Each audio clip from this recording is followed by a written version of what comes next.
Next thing we're going to do is we're going to route our cables and put our top caps on. First thing we'll do is do the top caps. There's a right and a left on the top cap, and I'm going to show that to you.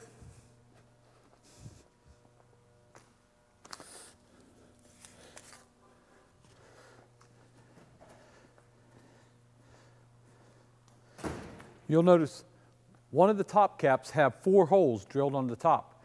That is for our motor bracket. We have 4 holes. On the motor bracket, there's 2.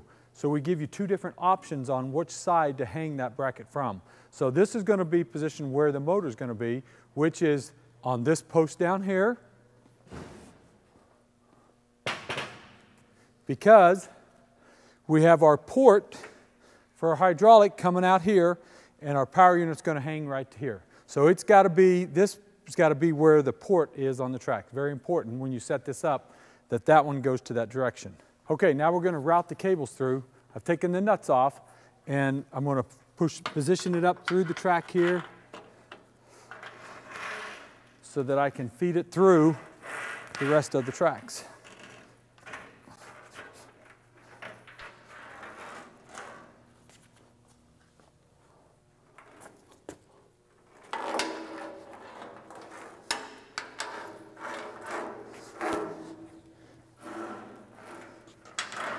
Okay, now we're going to crawl up onto the lift, make this a little easier.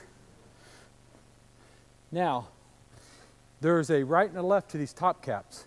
You want to insert these. There's 2 sides to it. You can see here I have a straight cut. On the other side, it's a 2-part cut. The straight cut is going to be on the inside. So when this inserts in, I have the straight cut on the inside of the lift.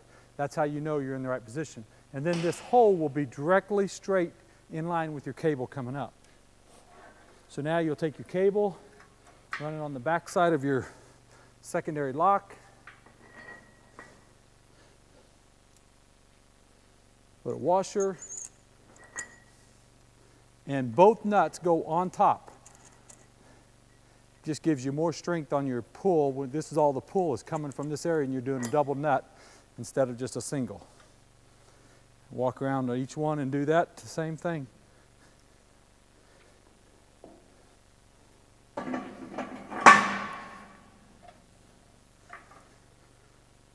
So you want to thread it right up through the top, put your flat washer on, and then both your nuts. And as you see, to start with, all I'm doing is getting it to flush. The second nut is flush with the top of the cable. So that and I'll adjust them when we get it all up and running to get it leveled off. But to start with, just make them all flush. And one more to go. And this is the one that has the 4 holes on it, because we're going to have our mounting bracket attached to it. Okay, that gets us our cables all attached. We're on the back side of our slack cable lock of that pull, so when it gets tension on it, pulls it out. Okay, the next part we're going to do, we're going to put on our keepers that keep our sliders in place, so when the lift goes down, the sliders don't come out. So we've inserted them in. Now we've got a little Phillips head screw with a washer, and then our keeper, and it goes right onto the outside here. Tighten that up, and now you see it got a ledge to where the sliders cannot slide out when the lift is going down. You'll do that on all 4 posts on both sides, 2 per post. All right, on this inside one, we're going to do the same bracket, same little washer and screw, but on this one we have a hose going in here. So, because this is the one that we have our hose connecting to the port, and this keeps everything out of the way. So we'll put the hose in that little keeper, put it on there, tighten it down, and that's just a little conduit keeper that holds that hose in place. So now as it goes up and down, it stays out of the way and doesn't get pinched on the outside of your lift. All right, now we're going to take this port. We don't connect that in shipping, so because if it was sticking out of this hole, sure enough, it would get hit and broke off. So it's just attached inside, and it's double nutted. So you take one of the nuts off, stick it up through the hole and put the other nut on the outside of it and tighten her down.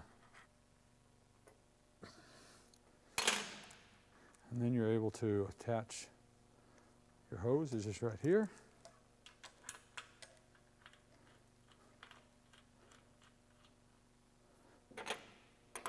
Go ahead and snug it down. And now your hydraulics are done. Next thing we're going to do is we're going to do our lock rods and attach to our locks with all the heims. First thing you'll want to do is you get 8 of these little heim end joints, and you have 2 rods with jam nuts on the back side. Go ahead and put these on both ends to get them started. And they'll go at both opposite ends here. It doesn't matter the adjustment at this point. All we're doing is just getting them on there. Okay, now we're going to insert this long lock rod into these eyelets.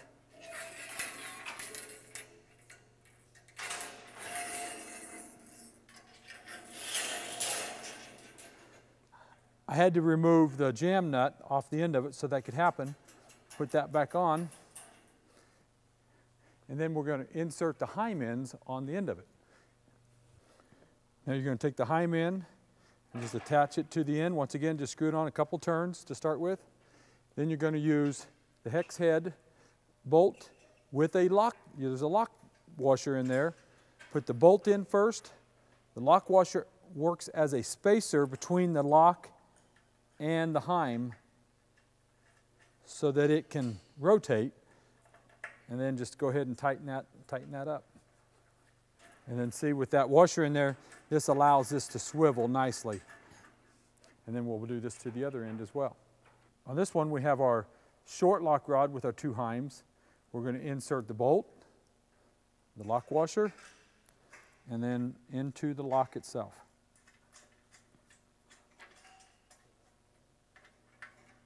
Okay, now we are ready to put on the final heim on this side.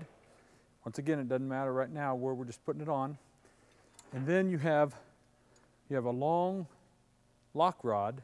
It's a T-bar with a spacer. And then you have on the end, you have a coupler and a jam nut. We're going to take the coupler and jam nut off at this point.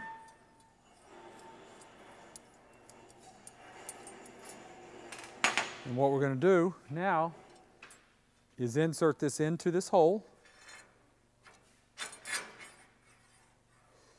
And then under the lift, there's a tube that you're going to insert this rod into. So you want to make sure when you push this in, look underneath to make sure that inserts into the tube. The spacer keeps it the distance away that we need. And then now you're ready to put your heim ends to your lock. So here's where you're going to do your adjusting. You want this T-handle to be just past 12 o'clock, just barely past 12 o'clock. So I'm going to adjust this to where these are going to be lined up, so that's just past 12 o'clock. And I put the bolt, a flat washer through the hole, and then a flat washer and a nut.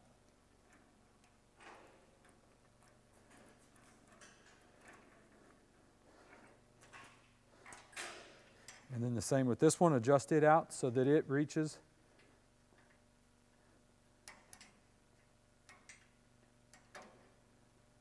the same position. Bolt, washer, through, washer, then nut.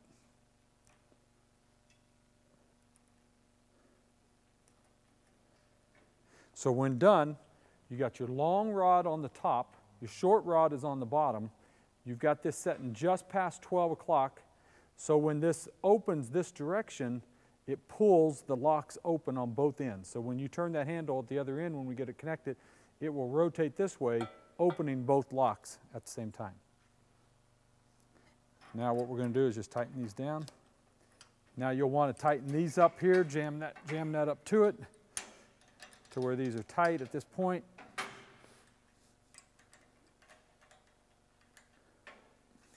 and then go down to the other end and do the same for it till you want to jam it tight. Now that we got this side, we went ahead and put it in. I'm ready to insert. On this one, you have the handle, you have the spacer, and you had your 2 connectors and a nut. We're going to put this through the hole just like we did the other side. And down underneath, there's a tube. Once again, it's got to line up with that tube. At this point, you'll want to take off your bolts and nuts here.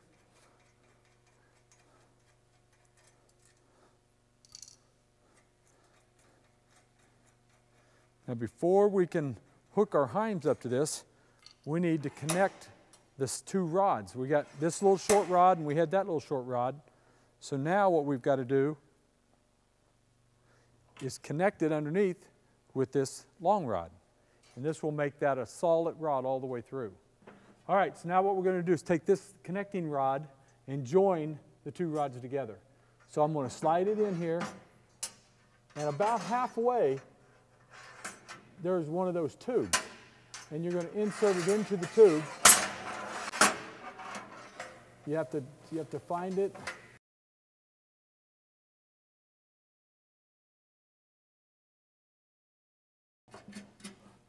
Coupler. And then the rod.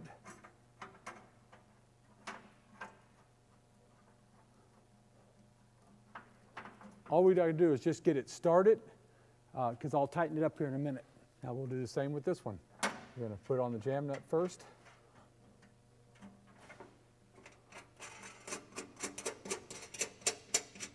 Back it up there a ways. Put on the collar, coupler.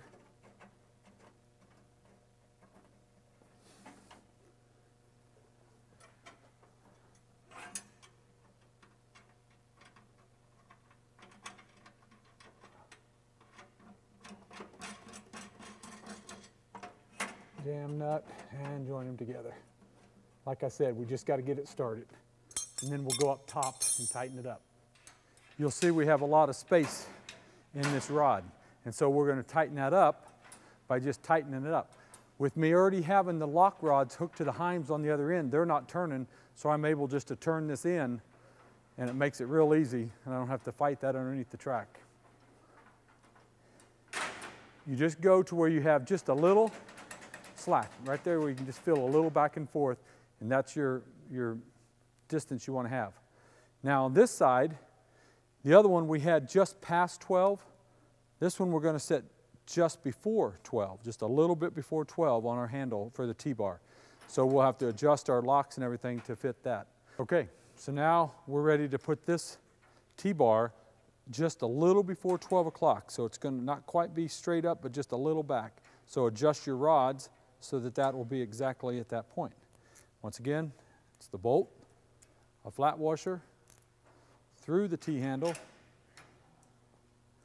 a flat washer and a nut. And then we have our other short lock rod, bolt, lock nut, attached to the lock.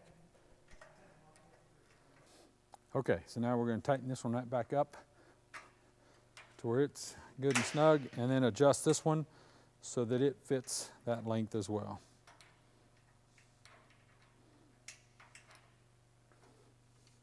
And once again, we're going to go bolt, flat washer, nut. Okay, now we're going to tighten up our jam nuts here again. Jam them up to the heim. So then our rod is solid. Just like so. Now our rod is done. Now what we're going to do is go back underneath and connect that long rod with the 2 couplers. We're going to connect that to where it gets solid. So when I open up from this end, it opens up the other end as well. Makes it one solid rod. Now, when you get going with this, you want to start the furthest away from the handle so that the nut that comes up to the coupler, you want to bring that up and tighten it up furthest away from the power unit, from the handle. So tighten it, then bring my next one up, keeping my coupler straight and tighten the nut to the coupler. And then the last one is the one closest to the handle. That way you don't get a twist in your rod when you're tightening it all up. Just like so. That makes it one solid rod now.